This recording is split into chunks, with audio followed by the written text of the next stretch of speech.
Okay guys, तो अगर तुम एमसीयू को फॉलो कर रहे होगे तो तुम्हें पता होगा कि अब हम काफ़ी लंबी चौड़ी एमसीयू की दुनिया में पहुंच चुके हैं। यहाँ पर कॉस्मिक बीइंग तक इंट्रोड्यूस होने वाले हैं। लेकिन एक मिस्ट्री जो अभी बनी हुई है, आज हम उसी के बारे में बात करेंगे। वो ये है कि guardians of the galaxies volume 2 में जो विलन था पीटर क्विल का पिता ईगो, वो कौन है। मतलब अगर तुमने इटर्नल नहीं देखी है तो तुम्हें लग रहा होगा कि वो एक सेलेस्टियल है, क्योंकि वो कहता है कि वो एक सेलेस्टियल है।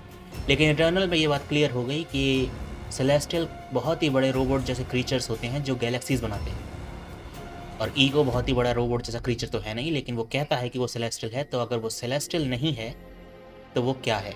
और हाँ, अगर तुमने इटर्नल नहीं देख रखी है तो इस वीडियो को अवॉइड करो, क्योंकि मैं इटर्नल के काफ़ी स्पॉयलर्स देने वाला हूँ। तो सेलेस्टियल एक कॉस्मिक बीइंग होते हैं जिनका काम होता है बड़ी बड़ी गैलेक्सीज बनाना। उन गैलेक्सीज में ऐसे प्लैनेट पैदा होते हैं जिन प्लैनेट पर लाइफ होती है।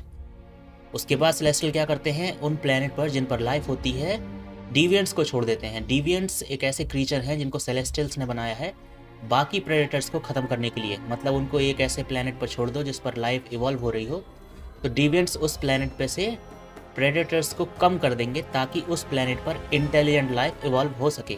तो नंबर 1, सबसे पहले एक ऐसा प्लैनेट ढूंढते हैं सेलेस्टियल जिस पर लाइफ इवॉल्व हो रही हो। नंबर 2, वो उस प्लैनेट पर डिविएंट्स को छोड़ देते हैं ताकि वो उस प्लैनेट्स पर से प्रेडेटर की संख्या को कम कर सकें। किस लिए? ताकि उस प्लैनेट पर समझदार जीव विकसित हो सकें हमारे जैसे। लेकिन इस प्लान में एक गड़बड़ आ गई जब डिविएंट्स खुद इवॉल्व होना शुरू हो गए, क्योंकि डिविएंट्स ने शुरुआत में पृथ्वी पर से सारे प्रेडेटर्स को खत्म कर दिया और इंसानों का इवॉल्व होना शुरू हो गया। और क्योंकि डिविएंट्स खुद भी इवॉल्व हो सकते थे तो वो इवॉल्व हो गए और वो खुद के खुद प्रेडेटर बन गए। मतलब उन्होंने इंसानों को मारना शुरू कर दिया। तो सेलेस्टियल्स ने क्या किया, उन्होंने इस प्लैनेट पर भेजा इटर्नल्स को।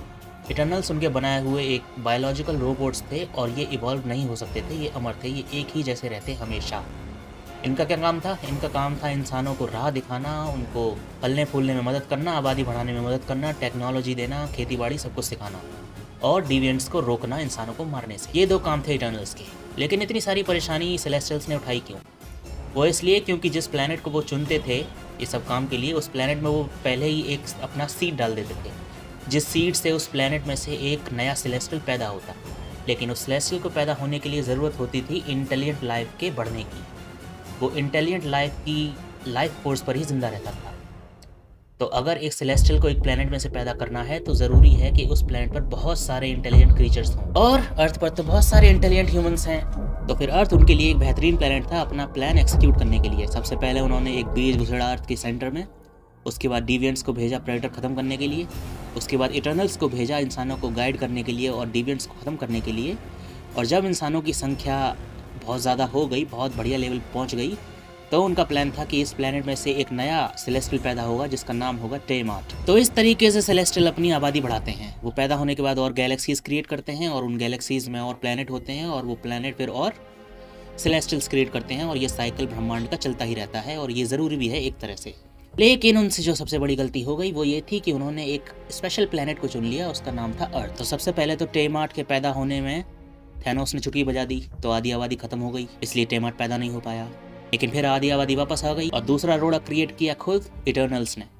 इसलिए तुम इंसानों के साथ रहोगे तो ऑब्वियसली इंसानों के प्यार में तो पड़ ही जाओगे। जब इटर्नल्स ने देखा कि इंसान तो बहुत बेहतरीन है, इन्हें ख़त्म नहीं होना चाहिए, क्योंकि जब भी एक सेलेस्टियल एक प्लैनेट में से पैदा होता है तो पूरा पूरा प्लैनेट और उसके सारे लोग तबाह हो जाते हैं, मर जाते हैं। इसलिए जब इटर्नल्स ने देखा कि पृथ्वी का भी यही हाल होने वाला है टेमार्ट के पैदा होने में, तो उन्होंने क्या करा, उन सब ने मिलकर टेमार्ट को मार दिया। और ये था अंत इटर्नल मूवी का। अब तुम सोच रहे होगे कि मैंने इतनी 5 मिनट की भसड़ क्यों मचाई है। वो इसलिए मचाई है कि मेरा एक पॉइंट साबित करने के लिए, जो कि है कि सेलेस्टियल्स एक साइंटिस्ट स्पीशीज़ है हमारी तरह। उन्हें एक्सपेरिमेंट करना पसंद। सबसे पहले उन्होंने एक्सपेरिमेंट किया और डिविएंट्स को बनाया, जो कि आधा फेल हो गया क्योंकि डिविएंट्स ने फिर इंसानों को ही खाना शुरू कर दिया। फिर उन्होंने इटर्नल्स बनाए डिविएंट्स को रोकने के लिए और ह्यूमैनिटी को गाइड करने के लिए। टेक्निकली वो भी फेल हो गया क्योंकि इटर्नल्स ने फिर इंसानों का साथ दिया और सेलेस्टियल्स के खिलाफ चले गए। तो इससे पता चलता है कि सेलेस्टियल एक एक्सपेरिमेंट करने वाली स्पीशीज़ है, लेकिन उसके एक्सपेरिमेंट गलत भी हो सकते हैं डिविएंट्स की तरह। अब लौट के आ जाते हैं अपने मेन पॉइंट पे, वो ये है कि ईगो क्या है। तो ईगो हो सकता है सेलेस्टियल्स का एक एक्सपेरिमेंट जो उन्होंने अपनी खुद की स्पीशीज़ पे किया। क्यों?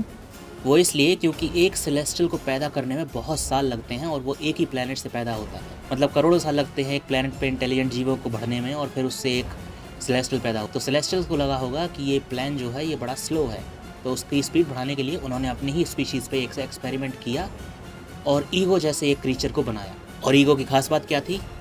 वो अपने जैसे और क्रिएट कर सकता था अपने बीज दूसरे प्लैनेट्स पर छोड़कर, लेकिन उसके लिए उसे ज़रूरत थी एनर्जी की।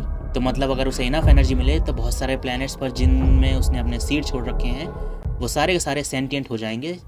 और अगर ये प्लान सक्सेसफुल होता है तो एक बार में बहुत सारे सेलेस्टियल्स पैदा हो जाएंगे। तो जैसा कि ईगो ने कंफर्म भी किया था कि वो स्पेस में तैर रहा था और उसे मालूम नहीं था वो कहाँ से आया है, तो अगर उसे नहीं मालूम था वो कहाँ से आया है तो ये बात पूरी तरीके से पॉसिबल है कि उसे सेलेस्टियल्स ने क्रिएट किया और स्पेस में छोड़ दिया, ये देखने के लिए कि चलो देखते हैं आगे क्या होता है। लेकिन उन्होंने उसके दिमाग में 2 बातें डाल दी जो उसे पता थी।